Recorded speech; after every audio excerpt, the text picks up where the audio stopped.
Hi there, this is Nancy Mason. I'm the director of the Muskogee Nation Youth Services Program and just wanted to welcome everyone to our webinar today. I just want to go over a few things as we get started and then we'll begin the presentation. If you're joining us via Zoom, you can communicate with us in two fashions. There is a chat button and a quick Q&A, so you can ask questions, and either one of those options will be responding to both. If you are joining us on Facebook Live, if you will post comments, if you have questions or comments, we will also be monitoring that, and we'll have an opportunity at the end of the presentation to get your answers for you. Again, we're glad to have you joining us for this presentation today. I want to tell you a little bit about our program. We're the Muskogee Nation Youth Services, and our goal is to empower Muskogee youth by connecting them to community, culture, and resources. We do that through 5 very different program goals. The first is fostering advocacy. We work with the Youth Council for the nation. We also try to provide other leadership opportunities and getting other young people engaged in having their voice heard. We work on providing resources. This webinar today is one of those. It's a resource for you all, as well as we have a really great list of resources on our website, and we also have a resource book that's available for free on download from our website, or you can also contact us and we can send you hard copies. Another program goal that we have is promoting civic duty. So this is really around getting young people to be engaged within voting, being engaged within their communities and knowing what's going on and how things that happen in their community affect them and throughout the nation. Another goal that we have is encouraging wellness, and that's probably where the majority of our programming exists. We try to do a lot of like life skills, cultural activities, just things that help young people to be well. We focus on suicide prevention a lot, and we partner with several different programs throughout the nation to help us to do that. And then our last one is creating support. Through that program, we have our brand new Muskogee Mentors, which is a pilot that we've been working on in the Wetumpka area, and just doing some mentoring, hopefully with some additional youth as we continue to grow. And then just providing that ongoing support for our young people that we work with, as well as for other programs that serve youth. So right now, I want to go ahead and turn the program over to our intern. We have a college work experience intern through the nation. Her name is Gina Powell, and we've kind of given her an assignment to work on this Cutkosen Yekvpetv project. And so I'm going to let her tell you about the project and some of the opportunities that we have available for you all. Thanks. Well, as Nancy said, my name is Gina Powell, and I am a student for the college work experience through the Muskogee Creek Nation. Today I want to talk about our program, Cutkosen Yekvpetv. Today our presentation will focus on providing resources, encouraging wellness, and creating support. Cutkosen Yekvpetv means little steps. This project is designed to provide you with the tools to help your children grow. The project is primarily for youth and young adults between the ages of 16 and 24.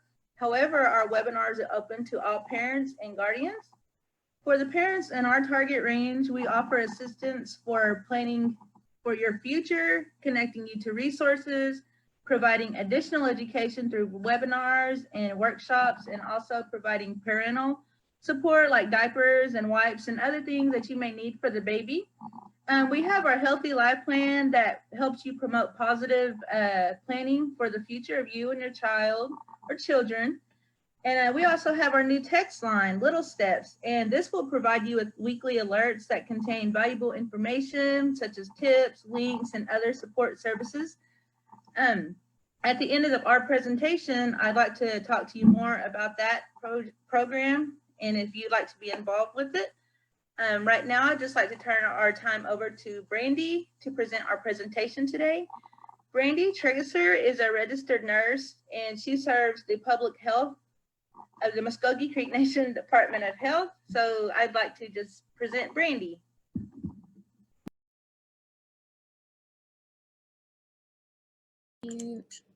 Hello, thank you for joining us this afternoon, and thank you to Muskogee Youth for inviting me to participate in this project. Today we'll talk about smoking during pregnancy and beyond.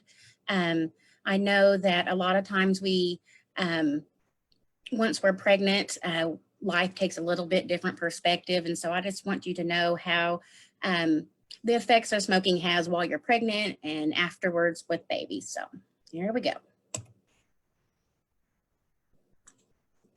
Maybe. Okay, there we go. Okay, so you wouldn't light a cigarette, put it in your baby's mouth and encourage your little one to puff away. Of course not. We have these beautiful little blessings that there's nothing on this earth we wouldn't do for them, you know. So I just wanted to share with you this next screen, because a lot of times when we're pregnant, smoking, we don't think about exactly what happens on the inside. We just, you know, it's very hard to quit, and we know that it's a habit that's very hard to drop. But if you can just think about what it does for babies, sometimes that can change your perspective enough where you want to seek cessation services. So the next slide I'm going to show you, there was a commercial back in the 1980s, very, very controversial. In fact, they took it off the air, but I'm going to show you, I don't have the actual video, but the picture was a fetus smoking a cigarette, and it showed the baby putting a cigarette in his mouth, a little puff of smoke, and they thought that was pretty controversial. But I really wanted to show this because this is exactly what you need to think about is happening whenever you're pregnant and you pick up a cigarette, because everything you take into your body while you're pregnant, baby gets first, and what's left over you get, whether it's food, whether it's nutrients, whether it's drugs and alcohol, whatever there is, baby's getting first. You know, it passes that placental barrier. So just think of this right here whenever you're struggling and needing to quit. Okay, so of course there are risks of smoking during pregnancy, specifically for baby. There's a higher incidence of miscarriages, stillbirth, premature birth, low birth weight, SIDS, and then later in life, these kids are more likely to have asthma or other respiratory problems that can follow them through life. And this can all be prevented, because every little thing we can do to keep our babies healthy and happy, we're definitely willing to do. So first, I want to go over myths about smoking and pregnancy. And I've been a nurse 20 years, worked with moms and babies for a vast majority of that. And every one of these myths I've actually heard someone else speak about, they've asked me about. So just in case you or someone you know may have some of these, may help you a little bit to talk about it. So first excuse or myth, I'll be more stressed out if I quit, and that's not good for the baby. We know smoking, to quit smoking is not easy, can be stressful, but just remember that smoking a cigarette is much more dangerous than being stressed out. Once you can quit, those cravings go away. Cravings cause stress because you're worried about when you can have your next cigarette, and whenever you can stop that, then you definitely will feel less stress. It's a process, doesn't happen immediately, but it definitely is good in the long run. So here's another one. My baby's okay. She's in a little bubble. Smoke can't get in, and that's true. But whenever you smoke and babies in the uterus, it's like putting them in a smoke-filled room for 15 minutes. You know, or a car with all the doors closed, windows up for 15 minutes. That's a long time, and we would never do that intentionally. Because you have to remember, babies share a bloodstream with their mother. And so whenever you smoke a cigarette, all of those toxins go through the mom's bloodstream. That's why we get that feeling of euphoria or that you feel whenever you smoke. Baby gets that too. And there's over 4,000 harmful chemicals in a cigarette. And whenever they get these toxins, their little hearts are struggling to get oxygen. And when their hearts aren't getting oxygen, the rest of their body isn't either. And they're just in a constant state of growing. And so we don't want to interrupt that at all. Okay, we talked about low birth weight. And I've heard someone say, if my baby's too small, it'll make birth so much easier. Well, you know, the birth process might be a little bit easier, but we have to remember that small babies are weak babies. Small babies stay in the hospital a lot longer. They have respiratory problems. They have vision problems sometimes. They really, really have a rough go at the very beginning of that. So they can definitely have some serious complications. So we definitely don't want to believe that if they're smaller, it'll be easier. Okay, if I quit, I'll get fat. Nobody wants that. Of course not, because sometimes whenever you quit smoking, you go to eating because you're just kind of replacing one habit with another. But while you're pregnant, that's the perfect time to eat healthy snacks. Instead of smoking a cigarette, take a walk because that's good for you, good for your endorphins to release when you exercise, keeps you in good shape. And when you have baby, if you were to breastfeed, breastfeeding really helps you to shed the pounds and boost your metabolism so that you get a double good there. Okay, my mom smoked with me and I'm okay. So I really don't see a problem. Many of us had parents that smoke. But remember, it affects everybody differently. You know, just because you didn't have any problems or born early doesn't mean that your baby won't either, because that's not a genetic trait that's passed down. Smoking is responsible for 40% of infant deaths in the United States. That's astounding. That's almost half of infant deaths were caused by smoking, and that's definitely something that we can prevent. I'm already 6 months pregnant. It's too late to quit. I definitely have heard this one. It's never too late. It's never too late to quit. Even in the very last few weeks of pregnancy, if you can stop smoking and replace that with a healthy habit, your baby has that much better of a chance to come out with no problems, less problems than if you were to smoke the whole way. So if you think that, you know, I've already gone this far, what's a few more weeks or months, change your way of thinking, because it's definitely never too late. I'll cut down instead of quitting.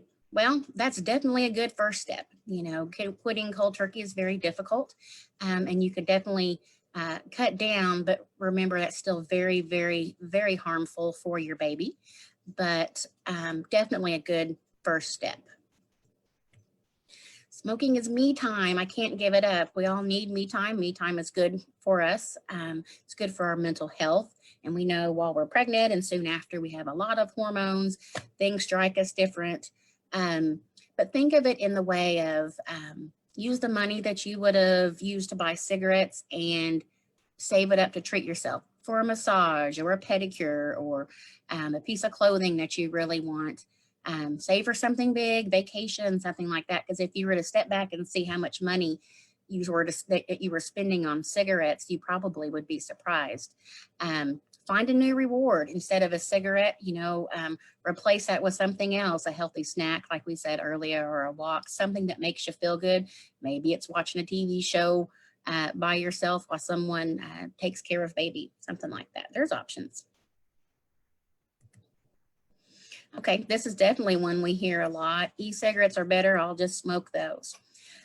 The thing about e-cigarettes, and that can be a whole nother topic, is they aren't tested for safety. You know, cigarettes, we have a long history of research and being able to evaluate people that have smoked for a very long time. With e-cigarettes, they're essentially pretty new. They're not brand new by any means, but the safety is just unknown. And what we do know about it is it has a whole nother set of its own problems. They're not proven to be safe, even if they advertise that they are. And these devices usually still have nicotine and other toxic chemicals, even when they say that it doesn't.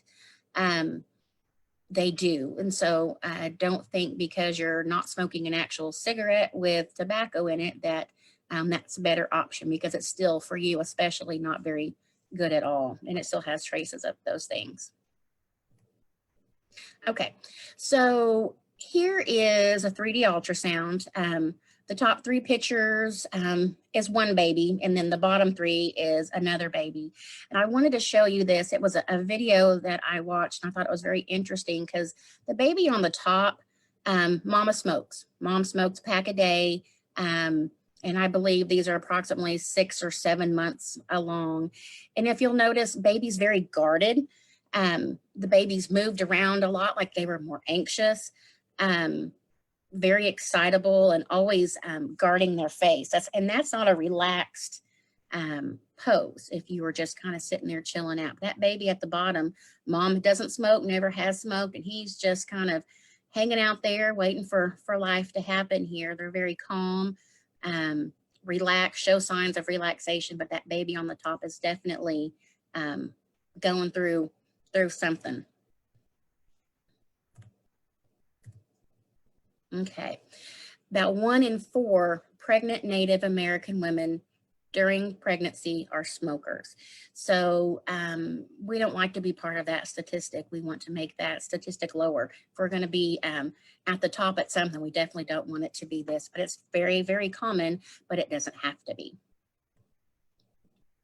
So why is it so dangerous?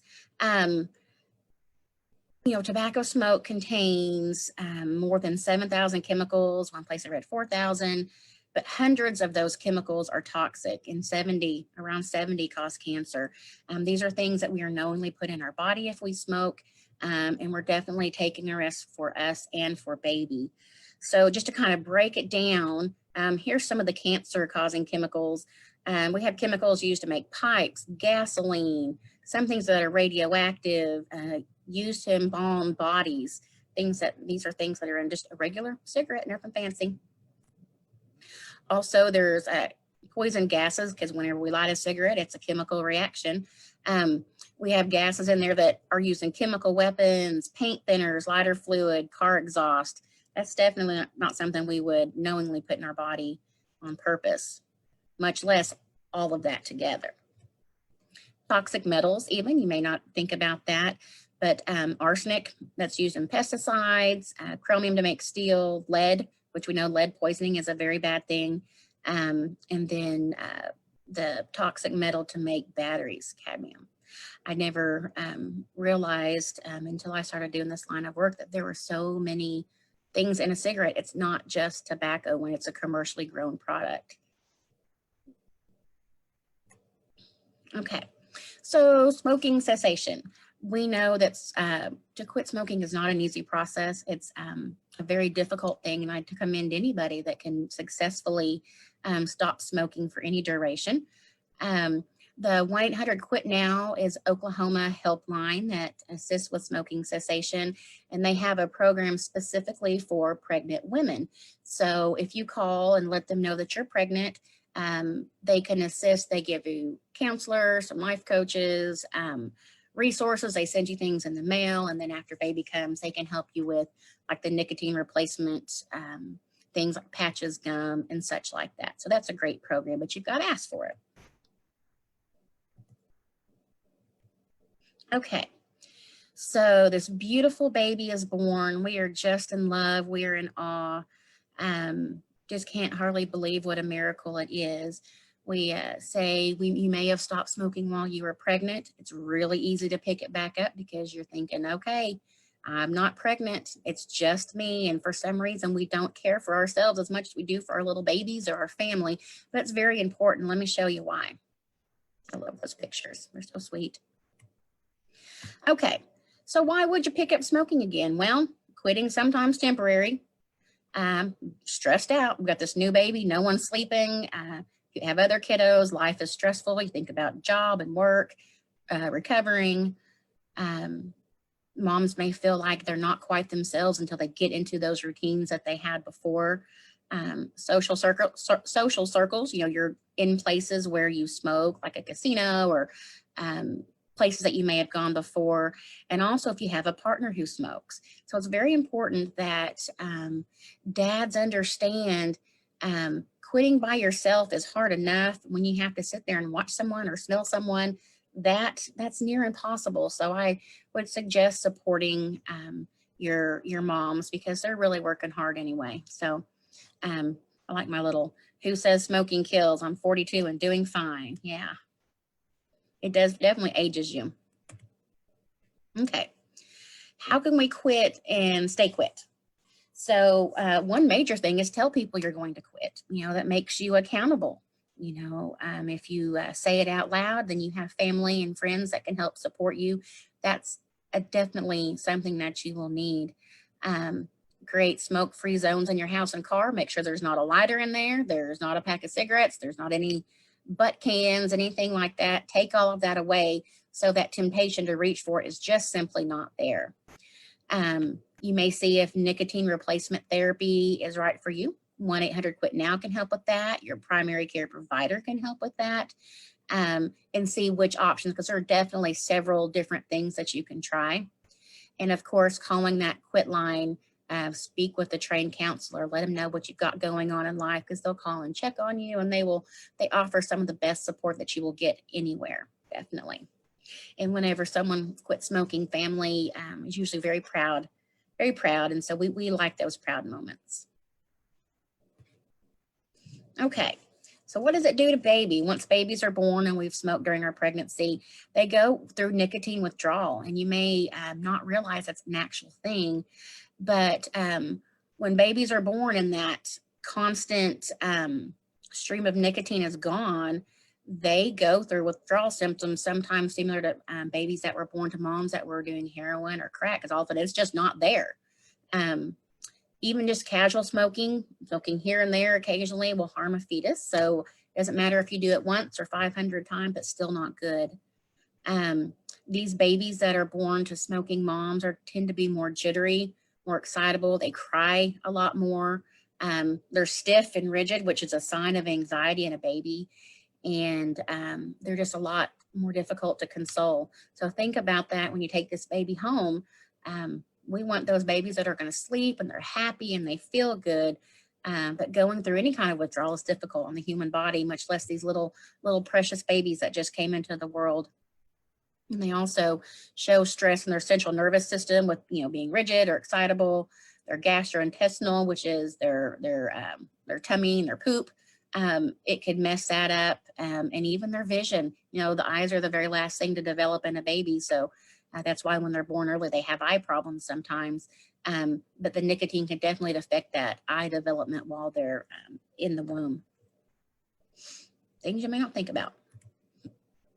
Okay, so secondhand smoke. We all have heard of secondhand smoke. We all know that it's dangerous. Causes lots of health problems, infants and kids. It can cause asthma, respiratory infections, ear infections, SIDS, ear infections apparently twice.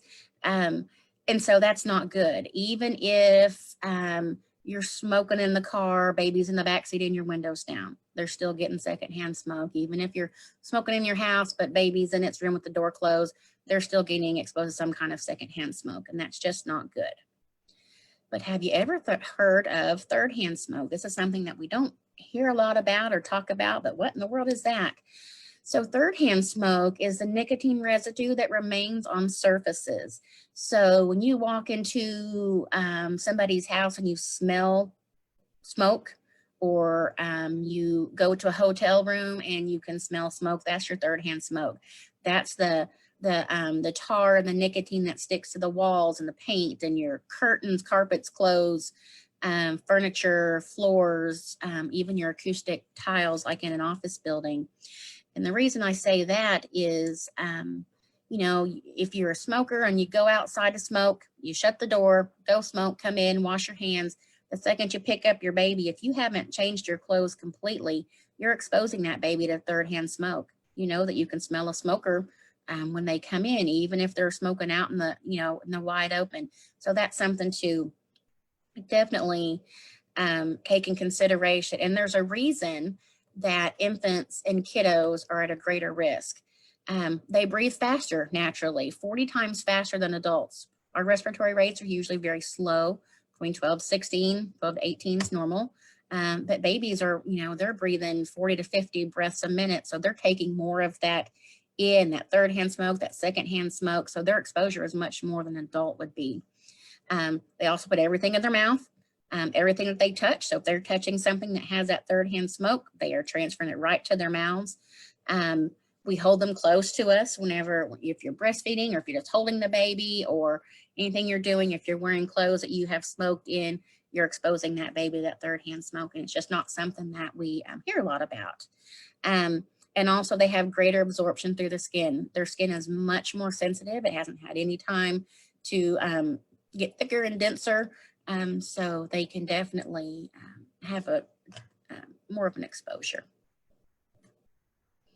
Okay, so I'm circling back around to the 1-800-QUIT now, because they actually, especially for you that have partners that smoke, they have a program specific for Native Americans as well.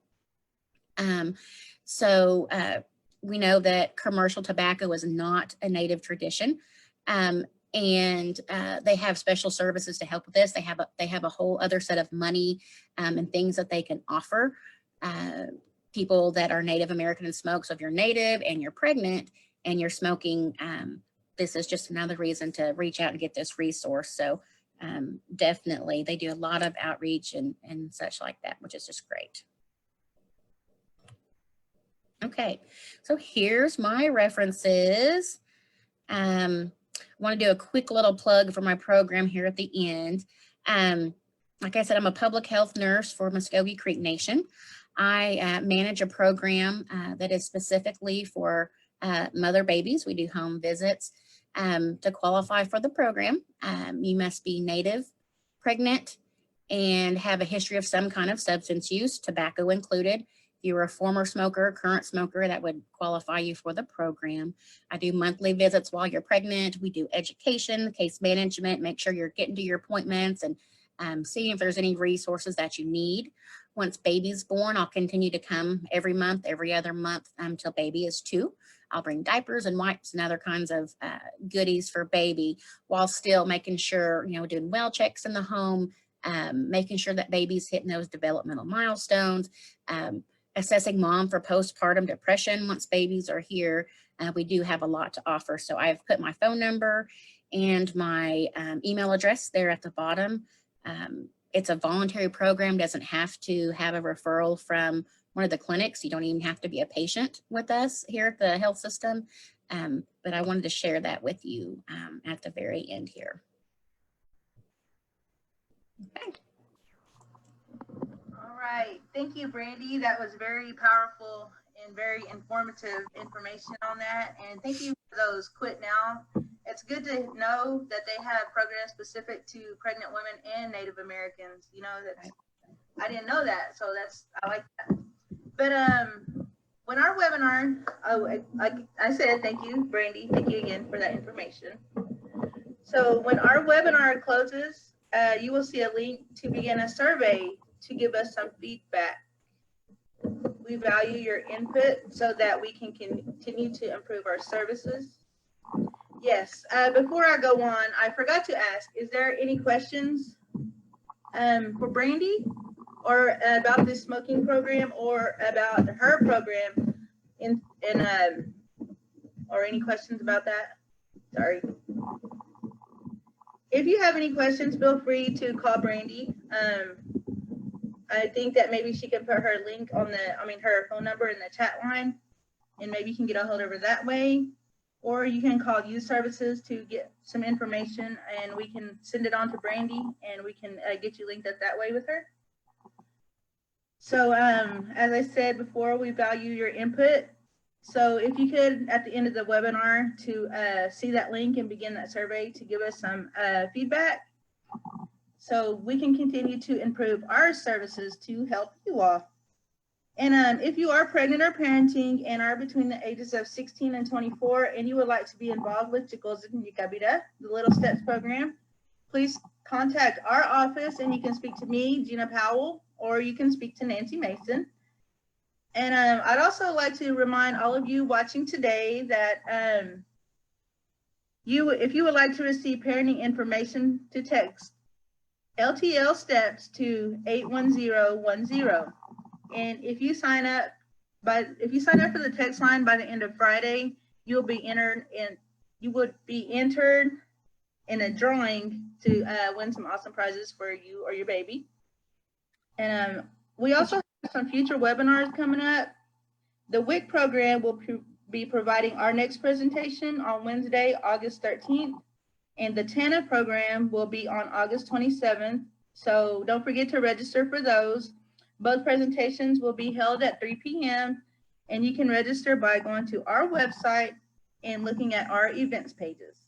Mado. Hey, Gina, real quick, I just want to make sure that folks know that they need to put that @ symbol when they text that in. So it's @ LTL step to 81010. You can see that there on the screen. If you are listening right now and you're one of those young people who's pregnant or parenting and you're ages 16 to 24, we would love to hear from you so that we can tell you more about what our program can offer to you as in support. Definitely also, we want to make sure that you complete the evaluation at the end. That will give you credit. So if you've already said, hey, yeah, we want to be a part of that program, you're going to get some baby bucks for attending today so that you can put those towards other items that your baby is going to need. So make sure that you do the survey. That'll get you credit for watching today. I'm going to go ahead and show you our website information there that Gina was talking about. That's how you can reach us. Through our email, phone number, there's our website. If you go to the events page on our website, the upcoming webinars are listed there. They're actually the same link that you registered with today, so that makes it a little bit easier, but you can go back to our calendar if you forget that. And then we're on social media with the hashtag, with the handle of @MuskogeYouth. So feel free to catch us there. We try to advertise a lot of information and resources that are going on. But like Gina said, please sign up for that text alert because we'd like to give out some prizes for the people who sign up before the end of the day tomorrow, Friday the 31st. Thanks again for everyone for attending. Brandy, thank you for being our presenter. It's a great job. I learned a lot of information from you today, things I just didn't even know, being an old mom that I am. So appreciate you for sharing that with us. We hope to have you back again soon, and we hope that we'll see all the rest of you as viewers in the future. Have a great day.